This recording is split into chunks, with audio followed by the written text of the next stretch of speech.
Question number one. Is this actually an adult game with a story and survival mechanics, or a story-rich survival game that happens to have adult content? It's a pretty nuanced. Like, okay, it's I would call this a story adventure game with sex in it. I mean, it's pretty much like just like the books. Just read the books, and you'll get the story. It's the book in a video game. All right, what's the developer Yeah, I mean, answer? I mean, yeah, that makes sense. But I would say that Tamer is definitely an adult title, but it's primarily, I would say, a story-rich action game with a very, very compelling romantic narrative. Just think about something like, let's say, Mass Effect or Dragon Age, if it took place with primitive technology, with people fighting dinosaurs with spears, and there's still those romance arcs with detailed plot lines leading up to learning about the character, and then eventually culminating the relationship with sexual encounter, but it's fully explicit. Like Mass Effect shows you boobies, we show you everything, full PNV, penetration, all that. So it's better to think of us as higher end video game experience that happens to have adult content in it, but the adult content is still critical to the culmination of the plot storylines. I wouldn't say it's one or the other. Okay. Will's answer is way better than mine. I'm just like, it's just like the book. Read the books. Yeah. Spoken like an Read the books. There's boobs and sex, and it's awesome. There's a story, and there's dinosaurs, and there's hot alien babes. There you go. That's Yeah. All right. So kind of on the back of that question, did you ever feel or worry that the adult elements would overshadow the story itself in the game? Okay, no. so that's yeah. Well, so this was a good topic that Will and I worked out when we were initially creating the structure of the game. We didn't want to make a porn game. We wanted to make action game that had adult content in it. So for us, the story and the gameplay was important. And we wanted to have the sex and stuff in there too, but very similar again to like the way I write my books. Like I want to have a really good story, a really good book for people to read that just happens to have descriptive sex scenes in it, right? So we went that exact same strategy for this game. What are your thoughts? Yeah, I mean, the narrative and the adult elements are symbiotic. It's not just like, okay, you kill some dinosaurs and there's a sex scene. Like, there's all these very detailed, intimate conversations you have with these really deep characters, step by step, building up this level of trust and lust for each other that culminates into these adult scenes. So it's not tacked on. There's a real function having these in the plot. It's a thrill for the player, to enhance the narrative by not censoring anything, because there's a lot of games that have romantic encounters, but they don't actually show them happening. And so you feel slightly like disconnected with these like PG-13 sex scenes. And we go full X-rated, which allows you to have that like kind of very cathartic, deeper experience that defines not just the interaction you have with the character, but the plot overall and like the stakes of everything. That helps express the game as a whole. If someone has never read the books, should they play the game first or read first? Let's start with Will, actually, on this one. Honestly, you could do either one because the game has a lot of new content that's not in the books, but actually like could be in the books because they're very, very close to the canon of what exists on the page. But at the same time, there's a lot of content we had to cut from the books, a lot of like long conversations or details that we decided to remove just for time and resource reasons. And some of the action scenes also play out like very differently in the book. So either way, you're getting a really great complementary experience by, going in either way. You're fine. Yeah, I don't think you need to read the book to enjoy the game or play the game to enjoy the book. I think you're totally fine playing the game and never reading the books. But if you play the game and you like the characters, you like the story, well, there's more story in the books that haven't made it to the game yet. So you can check out the story there, but you should be able to play the game and understand everything that's going on without having to read the books or even understand everything for the books because it's very clearly in the game. I'd say the script from the book to the game is like 85%. intact. So you get most of the major plot points and character development is in the game. A lot of repetitive conversations and arguing and stuff that was in the book was taken out in the game just to add brevity to it. But yeah, I think the game is great. You're going to get the almost the exact same story experience from the game as you would the book. So play the game. I've got 2 quick questions. This is kind of like an offshoot from that one. The first one is, of all the scenes that took place in the book that we adapted to the game, which one is your favorite that you saw brought to life? Oh, it's definitely the Trell scenes where Trell has her like breakdown with Victor. Oh, that's like, and that was such a magical like motion capture we did with Jess and Chris when they, like and that's one of the best scenes in the book too. But in the game, having them act it out in person was awesome, and it looks so great in the game too. I remember when we were recording that scene, like everybody in the room was just like dead silent. They're like, God, they are knocking it out of the park right now. We couldn't wait to see it translated. And then when we did, it was like even better, which was like, it was very rewarding. But so the other question would be, out of the new stuff that we added in the game, what do you think is your favorite addition to the narrative? Oh, I love like the extra Sheila side quests. Those are really great. I think those are really good and they're awesome and they add so much to her story that isn't all in the books. Yeah, those for sure. And that was all you, man. You came with that idea, like, hey, let's add this extra fight scenes and extra hunt stuff, this extra boss all around Sheila. And I was like, that's awesome. Let's do it, man. Well, it's funny because when I was reading the books, I was like, man, I really wish there was like some kind of like crazy action sequence that led into this, the actual like scene where they finally get together, because it's such an incredible like still moment in the jungle. And I started coming up with ideas like, how can we translate the gameplay to this? And then when we started talking about it, we both got excited about it. I realized we had something, Yeah. It was great to see that translated too. I think you guys have kind of already covered this question, but I'll ask it anyway. Do you see the game as expanding the universe beyond what's on the page, or is it more showing a bit of the book's universe in the game? So it's kind of a philosophical question almost. So I think what's cool about doing the game based off the book is that you get to kind of visually see the characters, kind of how I envisioned them, you're brought to life.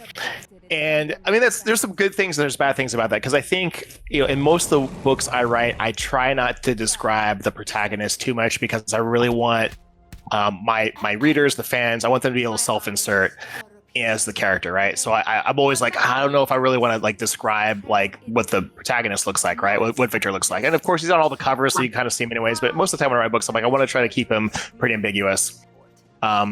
But as far as your question is, it's more the book being brought to life, and not the game is not expanding on the universe that much. The game is just, we started with the book, with the first 2 books, the script, and from the script we trimmed down and we put it into the game, and designed the game around the story that was in the book, because we know the story is really good, people love it, it sold millions of copies. But then there was definitely parts where it was like, okay, well, we need to add certain action points and stuff in the game, because in the story there's definitely some parts where there's not a lot of fighting, but there's a lot of tension and conversation, but that doesn't translate well to a game, right? You can't have the people sitting around the campfire talking about what they're going to do, arguing about things, right? That's just not a fun game where it's an action game. So we had to add certain action points in the game and keep it true to the theme of the story. So my thoughts are, this is really just like a new medium for the story to be in, but it's still pretty much based off the book. What do you think, Will? I think that answer was sufficient. Is there a character you're especially curious or excited to see players react to? I mean, people that are new to the series, I'm always interested to see how they get around Trell. Because Trell is like, I mean, I would say she's everyone's favorite girl, but I think now in the series she's pretty close to being everyone's favorite girl. And then in the first book they pretty much hated her, right? Like she's the antagonist to Victor for most of the story.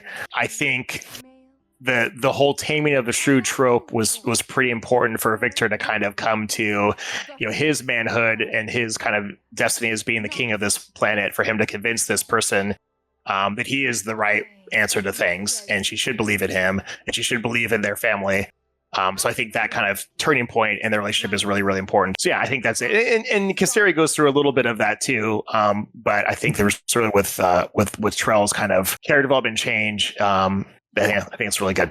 Trell's kind of like the tsundere archetype, like she's very cold at first and then eventually warms up to you. But I think that the level of venom that she throws your way is something that a lot of harem game players are not going to be prepared for. Like you kind of get this feeling with those kind of characters in those games, like, oh, she'll come around eventually. But you're like, how is this woman going to fall in love with me? But as you see it unfold, and especially like the crazy high adrenaline events they go through, these really fantastic performances from the actors, it sells the transitions so hard. And like MC said, she goes from being this person where you're so confused over why she hates you so much to you're just so in love with how in love she becomes with you. And it all makes perfect logical sense. Like there's a lot of respect involved with it. And the way that the themes about how things work on like her home world versus this planet, it's kind of a big part of what Tamer is all about. Like the relationship of men and women in relationships and also like how things work culturally on their home planets versus how they work when you're just trying to survive and how much things can change quickly because of that. It's a big part of Tamer's narrative, and I think their relationship is key to understanding all of that. Now we're going to get into something. We'll see what kind of conflict we can create during this.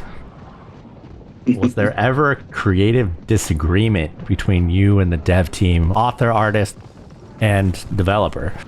Okay, so Will and I have been pretty much in agreement on everything, so that's been useful. But there was definitely a time, I think it was one of our first calls, Will, where we were talking to the rest of the team. And we were explaining what we wanted to do for the game, and a couple of our developers were like, no. And then I was like, have you guys read the books? And they were like, no. And I'm like, I got mad. I was like, you fucking haven't read the books, so we're sitting here on a call and I'm paying you people? Like, read the fucking books, right? And then like we just stopped the meeting, and then next week we met again and everyone read the books, and they're like, okay, we get it now. Cool, we're all on the same page, right? Like, because everyone showed up to this meeting, no one had read the books, no one understood the story. So Will and I are trying to explain like how the story's going and where we want the game to go and how we want it to look and stuff. And just everyone's like, no, yeah, that's not gonna be fine. No one wants to do that. No one wants to do that. And, we had to be like, you all need to read the books, right? And once that happened, the whole team was aligned a lot more. Yeah, the first couple calls we had were actually pretty heavily focused on the design of the game. And there were people on the team that were like, why can't we make swords? Why can't we have metal smithing and crafting? They basically wanted to make another Valheim or even Ark. And it's like, that's just not how the plot works in the books. And once you take away these desperate primitive technology survival aspects of it, the narrative just kind of falls apart. So we decided to stay a little bit more true to the books, and it did pay off in the long run. But yeah, it took a little while for the team to understand that. I would say that was the only like creative disagreement overall. It's been remarkably smooth sailing from start to finish, which I don't think either one of us expected, but we're both very happy that it played out that way because, everything just got made way faster because of that. This is going to be the last question for the both of you, and then we'll get into some one-on-ones. Was there anything in the books you knew wouldn't translate well into gameplay? Yeah, I think just there is a lot of them all sitting around the campfire planning on what they're going to do, and a lot of Victor kind of mediating the group of women and coming up with ideas and getting feedback and stuff. And that all shit we had to cut in the script, and we had to change. But it's really easy because we could just change the quest and make it maybe a little bit more game light. Like you wake up today, like, oh, you've got to do these things, right? Instead of like the long conversation around the campfire of like, hey, what's our major issue? What do we have to do, right? And again, I think it's a really compelling read, because I want the readers to self-insert as Victor, and they're trying to manage these three different and then eventually four when Kasseri joins, these 4 different personalities, and they all have different things they want done, and they're all trying to learn how to cooperate with each other and him. Interesting, I think, in the book because of the dynamics of the characters, and I think I make the writing pretty fun. But the game, it's just boring, right? It's a little boring. So we really need like 30% story, 70% action, or maybe more action and less story. Like there's got to be at least 70% action, right? So that's something that just kind of wouldn't translate well with the book, because we had to kind of take those out. And that also meant we needed to add a lot more fight scenes and combat and stuff, and make it again more game-like combat. In the book, every single fight is very, very serious, because the slightest injury could kill you, right, with infection and stuff like that, and didn't have any sort of medical things. So every single fight in the book is very stressful, and there's some, but there's not that many, right? But in the game, you got to have fights, you got to have a combat. That's part of having a game, right? So we got to add a lot more there. So those are, I think, the major changes, the things in the book that just wouldn't adapt well to the game. Yeah, I got nothing to add. That was a great answer. Okay, Will, did you consider completely removing the adult content to reach a bigger audience? Not a chance. Even before we started working on this project, we were working on a game of our own that was an adult title. And it was our intention always to kind of like push the level of storytelling in the genre, and also push ourselves as a studio to deliver an adult game where like you spent a lot of time with the characters in a narrative sense rather than just getting directly to the action, and having all the relationships unfold in kind of like a more natural pace. And we wanted to also like deliver a game, because a lot of adult studios, especially in the crowdfunding space, they've been working on their games for like 5-10 years. And, they delivered so little, they delivered so much less than they promised. So we really wanted to make a mark on the genre itself. And then when we met MSE, it was just such a natural fit. There was no question that there would always be adult content in the game. What do you think is the biggest misconception that people have about Tamer, King of Dinosaurs? The main thing I'm hearing is a lot of people are really looking forward to like the survival aspects and don't really talk much about the action, but the game is really much more action driven than survival driven, because when we started working on the game, there was this sort of renaissance with survival games, and there was Sons of the Forest, Valheim, all these other titles out. And we did want to put ourselves in a position where it's like, okay, do we want to really make a very weak emulation of these other extremely successful titles with the very limited budget we have? Or do we want to put some light survival elements in and then go really hard on the story and the action to make for a really compelling, like kind of roller coaster experience? And that was definitely the right call to make. So overall, what people can expect from the game is like a really awesome story, really awesome character relationships, some really fun action, some really excellent chase sequences where you're like riding dinosaurs, shooting bow and arrows at giant apex predators. Just really fun stuff like that, rather than like going around and picking berries and chopping wood all day. It's much more action and narrative focused. This might be a tougher question to answer, but I think that it's interesting to give insight and transparency into kind of what happens behind the scenes when you're developing a game. What was the part of development up to this point that nearly broke the team, where you had to have some very poignant meetings to redirect or steer the ship in a different direction? Yeah, I mean, throughout this entire project, which is crazy because how ambitious this is, but there wasn't one single program, or pardon me, let me re-answer this fucking question. All right, so there wasn't one single problem that was so difficult to solve and almost broke the team. It was more like, how do we deliver such an ambitious title with such a small team? Because we've got 5-6 people full-time working here, and just like a handful of contractors that come in here and there and do stuff like sound and special effects or something like that. So settling on the initial design that would allow us to kind of almost create like a AAA emulation of a title was really tough. Also, a lot of people wanted to lean hard into making an open world survival focused game at the beginning. And after reading the books and looking at our budget, just cutting everything down to a point where we had a project that made sense. Like, okay, this is true to the narrative. It's compelling. People will want to play this game. It's fun throughout. Getting settled on that was definitely the biggest challenge. And the debate over what kind of game, in terms of mechanics, we're going to make at the start was the roughest part of development, definitely. But once we had that set in place and we weren't going to settle for just making a weak emulation of other games in a crowded market and go more with our gut and make a game that we wanted to play, we settled on the design and moved forward. Things were pretty smooth from there. Of course, there's challenges that come up with, especially with a small team. If like one person gets sick or like one person, something tough happens in their personal life, they need to take a break. Everything else has to kind of like pivot around that. So I would say just the part of development was just, trying to make such an ambitious title with such a small team. That was definitely the toughest. What would you feel is the most chaotic internal debate that happened to the game up to this point? Easily, it was the time mechanics we considered adding, because along with that debate at the start of development, we were considering a feature that would make the game run in real time relative to an internal clock. And that's like similar to Dead Rising or Majora's Mask. It's a very niche kind of like mechanic that not a lot of games, use or even pull off successfully. But with the way the narrative was constructed, them waking up in the morning, going to get water, doing all these like checklist things and trying not to get killed on the way to do them. We thought like, okay, if we have these days where there's checkpoints that can be replayed if you fail, but when you play it the first time and you're working with this limited amount of time and it takes a certain amount of time to walk to places, traverse the map, you basically have to come up with the most optimal way to play through the day. And so each time you play through the game, just like in Dead Rising, Majora's Mask, and you know what to do the second time, it becomes really rewarding because you get a lot better at playing the game.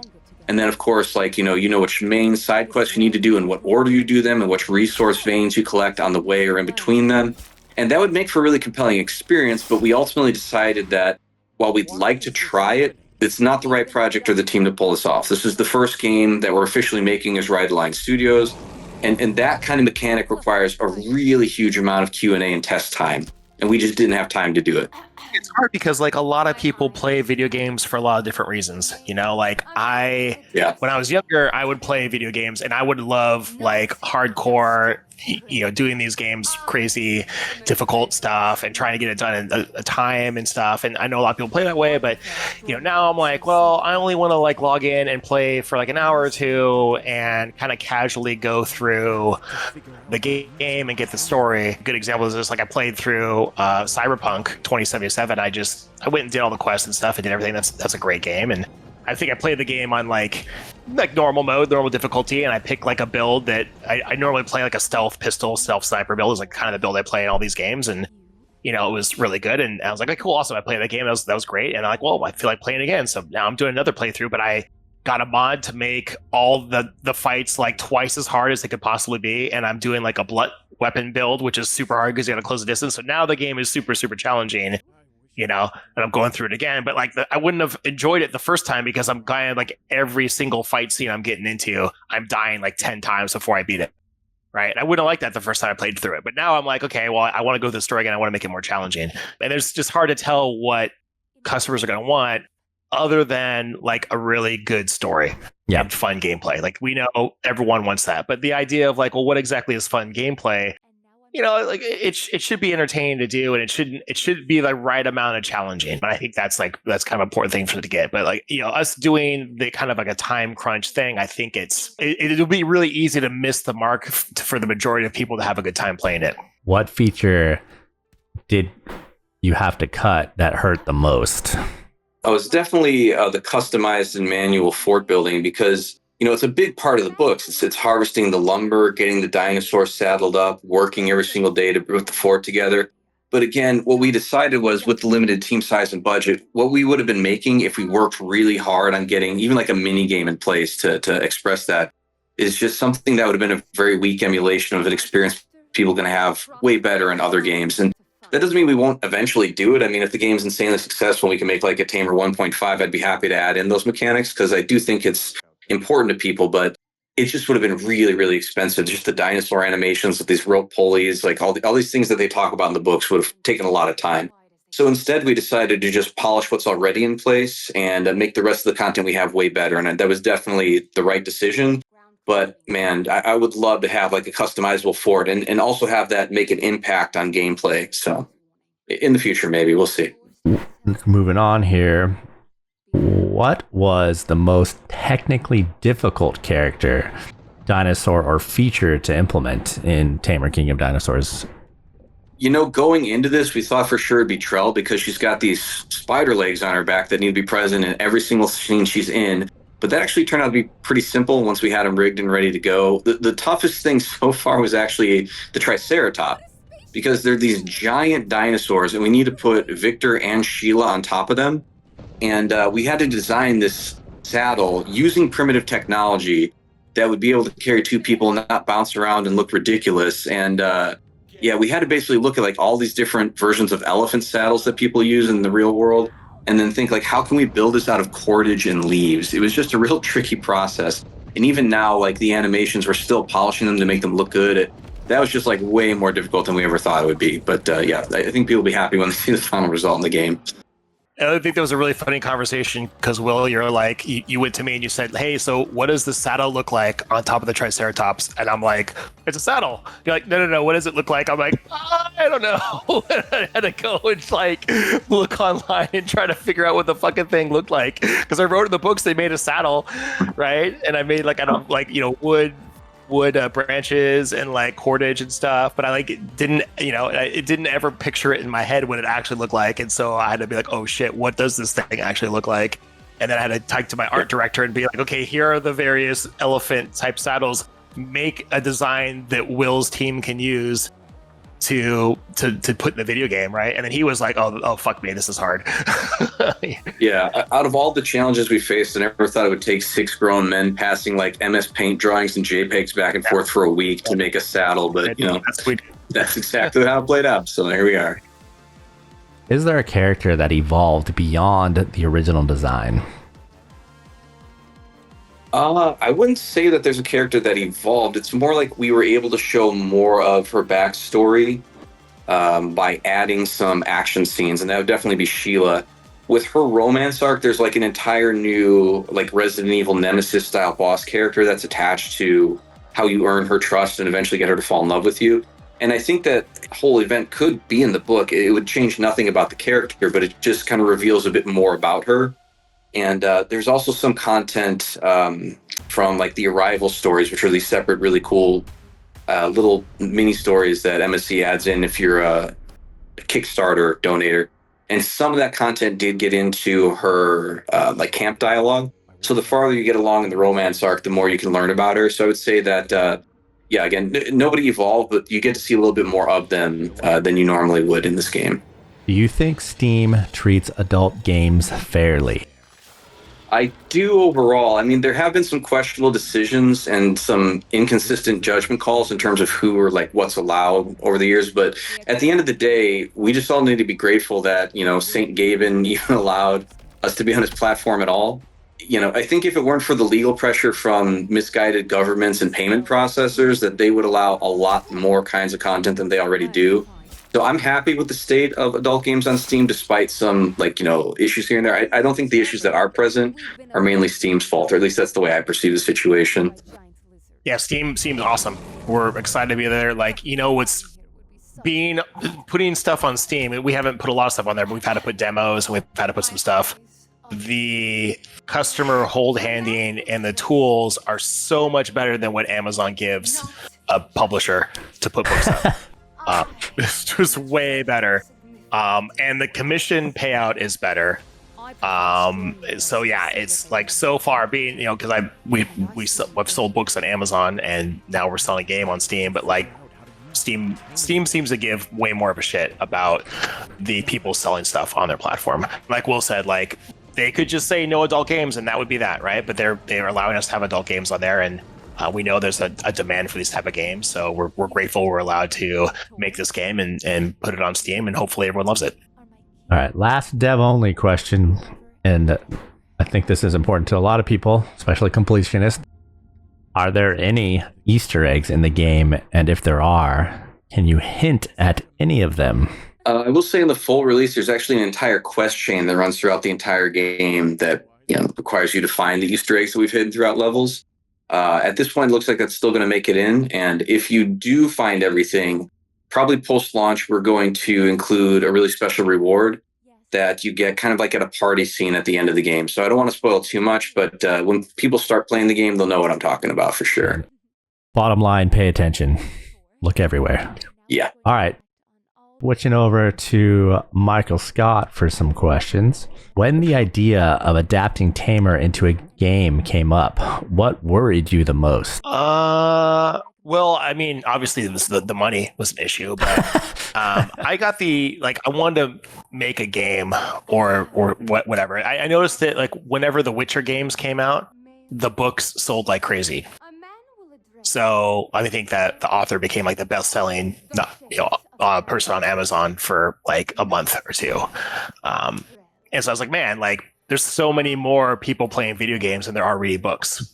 There's so many people watching TV or watching movies and playing video games and read books, right? So I saw all that stuff. I'm like, man, it'd be so great to make a video game. And a lot of my books have video game elements like stats, or I think they just translate really well into that kind of action adventure story. But I think the biggest challenge, of course, is like how much money is it going to cost, and can I find the right person that knows how to make a game? I don't know anything about it. I don't know how it works. I don't know what tools you need or what people you need or what stuff. All I do is have a good story, right? And I had some money, right? So Will and I were introduced to each other through one of my voice actors, Joshua's story, because they worked on like a game together. And I had the first interview. At first, when he told me about Will, I was like, I mean, this guy doesn't want to work with me. Like he's working on big projects. I don't think he needs to work with me. And then, apparently he was interested in meeting me. So we had our first meeting. And I think like that first like call we had, Will, we just like gelled like immediately. We were just like, I like this guy. Like, this is cool. This is my dude. And then you're like, I want to come hang out with you. And Austin, I'm like, yeah, come on over. And he came and hung out with me for like a week or something, or like 4 or 5 days. Yeah. And you hung out and you met my family and hung out with my girls and stuff. And we just had a great time, And we talked about making a video game and what will we make and how we make it and stuff. And so it just all fell into place, right? And I found a guy that can run this video game and direct these people. And he got the vision of the books. Like he read the books. He's like, I understand like the story and I get what I like it. And I understand and I want to make the game. And I think we can do these things and I think it'll do really well. Yeah, it was basically from the start, it wasn't just about the story, it's about how to run the business too. That was very critical. Like we both had an idea of how much we wanted to spend, how long we wanted it to take, and how we were going to get to the point of creating something that we really thought we did a good job with without causing too many issues with production, timeline, all that stuff. And yeah, it's been really, really smooth sailing, and I've like been surprised the entire way through, like how well everything's gone. But I think that'll be reflective in the final product. What part of the books did you absolutely insist had to stay intact? This is funny because like we put the whole script in the game. Well, first Will like did a treatment for the script, and he gave me the script that he had written. I'm like, no, put the whole script in. And he's like, it's gonna be too long. I'm like, I don't care, do it. So we put the whole script in, and we went through line by line, and we decided what to cut or not to cut. And I think our initial conversation was like, we have to cut like half of it, and I'm like, no, we're not gonna cut half of it. And then we ended up cutting like nothing from it because we went through it like on the phone and we went through everything, and I'm like, we got to keep this, and he's like, yeah, we got to keep that, right? We got to keep this, we got to keep that. Like, we couldn't cut the script. We both loved it so much, right? And then there was like further down in the development process, I think it was like about a year ago, where you're like, look, bro, we have to cut some lines. Like he's like, and he gave me like a long list of like, in a very, very detailed, like, this is repetitive because you said this up here and now it says this down there. It's pretty much repetitive. I know it's not. I know it's a little different. So we made some cuts there, but we definitely, like, I did not want to cut any of the dialogue or any of the script. Like anything they say in the book, I didn't want to cut. And but it's still, like I said, like earlier, it's like 85% of what is the dialogue they have in the book is there. And there's maybe a few extra lines we added just to kind of like transition some places a little bit easier, but it is pretty much all the conversation they have in the book is in the game. I think the thing you were most worried about when we first talked was just respecting the characterization, making sure that all of them still had the same story arcs, the same like amount of time it took to get with them. Because the Tamer books, just like a lot of your other series like Star Justice, they're kind of a slow burn. And when it gets to like the romantic parts, we had a lot of conversations up front just making sure that the general spirit of like the novels, that the characters were treated with the utmost respect, was definitely in place. That's something we saw eye to eye on, so it wasn't like an issue. It was something where like he was very insistent, like this is how things need to be, and I was like, I completely agree. So we were good. Yeah, I definitely feel like the respect and the love of the love interest needs to be earned, right? Like I don't want to play a game where you meet the woman or the female love interest and she just gets on her knees immediately. Like I don't want to play those games. Like that's just not like it's just porn and like whatever. Porn. There's a place for porn. But I want to write like stories for adults, right? With real romance. And that involves the man earning the respect of the woman.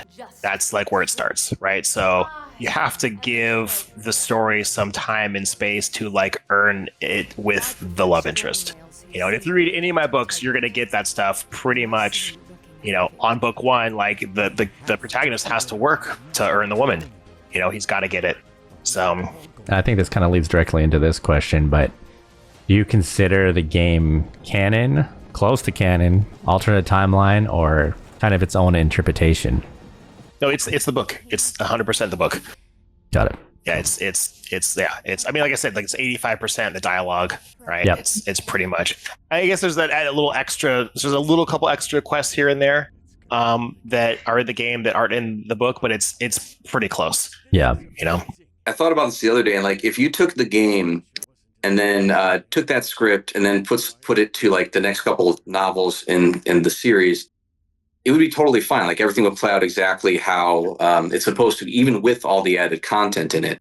So we kind of not only respected the timeline, but the characterization, like everything that happens in the game could be in the book and still translate perfectly into the series. Yeah, that's actually a really good point, Will. I think you could play the game, which is books 1 and 2 story. You could play the game and then just start reading book 3. Well, the ending of book 2 has the introduction of the two new characters that's not in the game.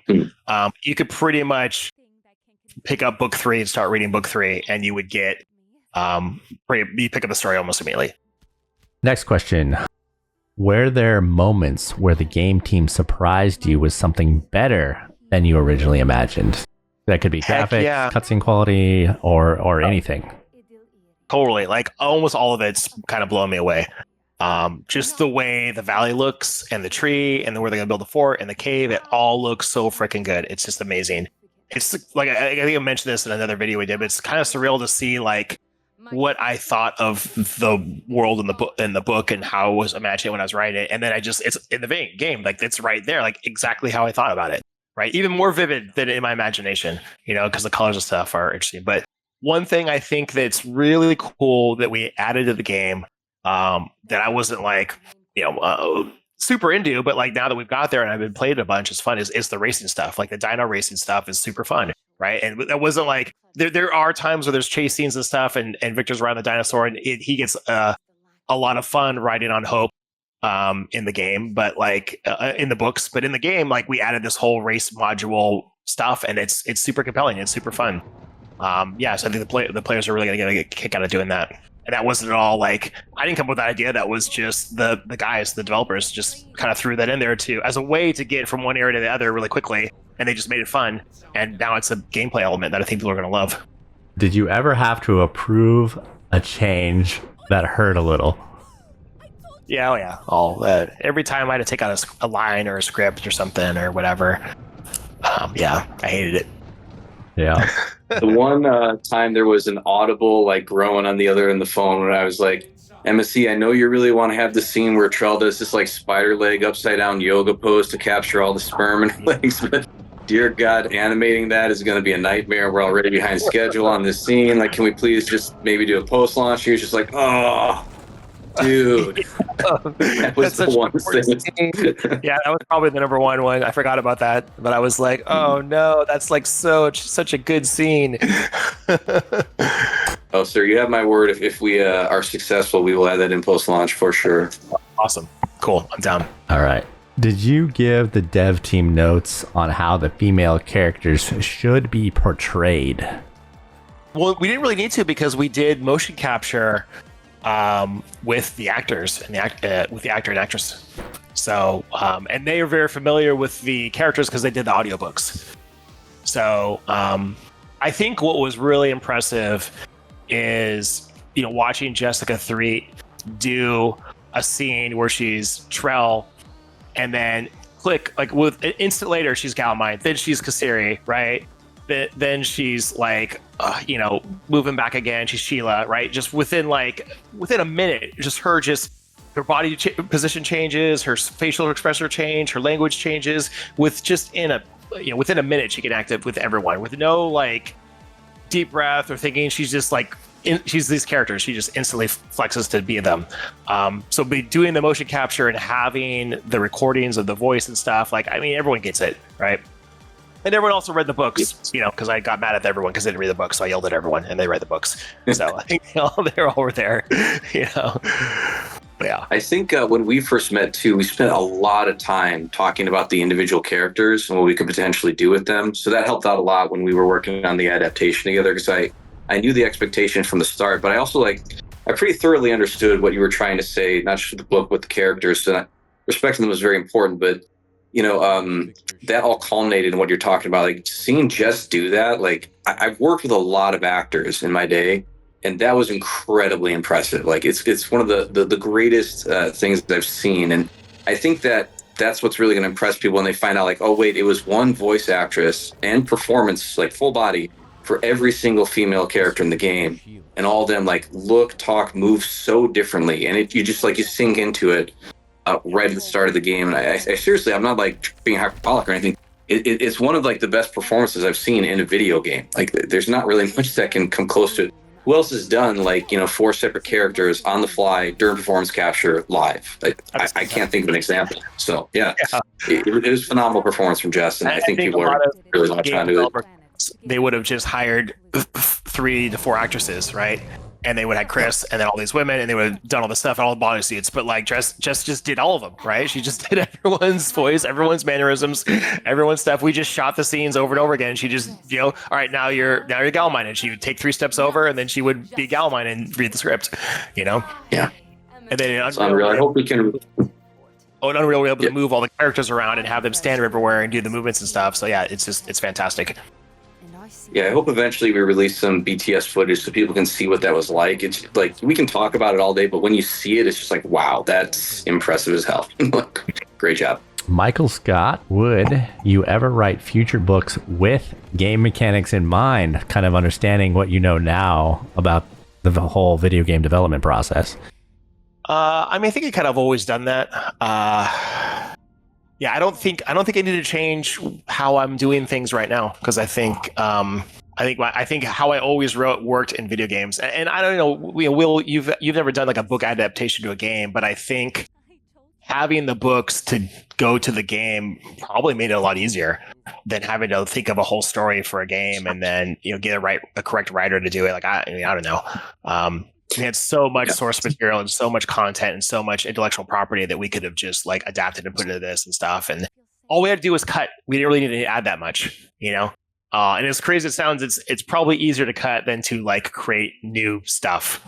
Yeah, definitely. The books were incredibly similar to like what I would say is a video game script when I read them. Like if you had just formatted it as a video game or movie script, it would just be the exact same thing, basically. The way the fights play out, the way they talk about stats and like their next tasks as like main or side quests. So yeah, doing the adaptation was incredibly easy. I mean, I thought it would take a lot longer than it did, but it was just basically already pre-written for that. It was more just copy and pasting it into like, brackets rather than dialogue and all that. So yeah, it was easy to work with, and it was fun to work with too. Yeah, that was one thing I actually didn't even understand is when Will gave me the script back, because he took every line of dialogue and put in the script. Every single line was like had this really weird number skew on it, because like that's how they track like that actual line that's going to eventually be motion capture, that eventually going to be face capture, that's eventually going to have audio done to it. So every single sentence that anyone speaks has this skew number on there by day, because the game is divided into days. So it was really just kind of an interesting like thing I'd never thought about. I was like, oh, we've got to track every single thing these guys say. So each line was numbered with this unique number. So at any point in time, we could just be like, hey, pull the script like D14, S15, and then boom, that's the line we're on, and everyone can turn their books to that line, and then we were in the same spot, and so that was actually really, really. I didn't understand that about. Obviously, it makes sense now, but at the first I'm like, oh, that's cool. It makes sense that you have to kind of number the lines so we can know where we're at.